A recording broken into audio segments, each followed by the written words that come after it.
बिस्मिल्लाहिर्रहमानिर्रहीम। तमाम अहले इलाका अगरोर तनोल से आए हुए तमाम गयूर अक़वाम अस्सलाम वालेकुम। आज आप जिस दुख की घड़ी में यहाँ आए हैं वो शकील तनोली का कत्ल है। रफ़ाकत तनोली के बेटा शकील तनोली जो इस्लामाबाद खना पुल के करीब कत्ल हो गए थे। आज 1.5 माह हो गए। रफ़ाकत दिन और रात मुसलसल अपने बेटे के कातलों को ढूंढ रहा है। तो जहाँ तक इसको मालूमात हुई है, इसके बेटे का जो कत्ल हुआ है वजाहत नामी कोई वकील है और उसके वालिद मलिक शहजाद चीफ जस्टिस कायम मुकाम chief justice Lahore high court के। मेरे भाइयों दोस्तों, गरीब ज़रूर हैं हम लोग, लेकिन गयूर हैं। इंसाफ तक चैन से नहीं बैठेंगे। ये कौम का वादा है जो यहाँ पे मुत्तहिद है। ये जानी तावन भी करेगी, माली तावन भी करेगी। और जहाँ तक हुआ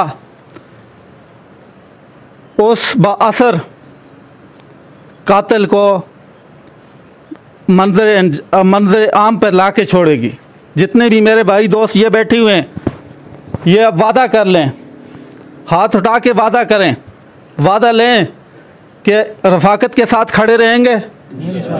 अपना हाथ उठा के बताएं कि इसके साथ जानी माली तावन करेंगे। अगर तावन करेंगे और इस्लामाबाद प्रेस क्लब तक हम लोग एहतजाज करेंगे इंशाअल्लाह। आज ये मेरी कौम के बड़े बैठे हुए हैं।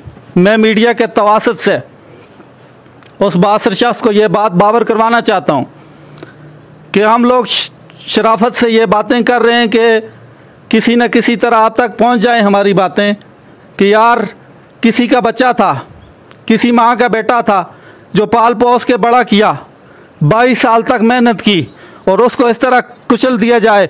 आज किसी की मुर्गी भी अगर रोड पे एक्सीडेंट हो जाती है, कत्ल हो जाती है, तो दूसरे दिन पता करते हैं लोग हमारे इलाके का पूरा तनावल का ये बच्चा था।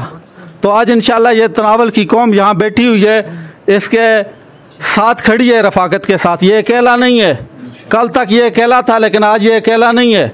इंशाल्लाह हम सब इसके साथ हैं। और साथ मैं गुजारिश करूँगा अपने MPA MNA साहब शजाद साहब से और कैप्टन साहब से और जितने भी हमारे जिस ओहदे पे भी तनोली भाई बैठे हुए हैं, अगरोरी भाई बैठे हुए हैं, कि जिसका जितना वक्त चलता है वो चलाएं और इंसाफ तक हमारी मदद करें।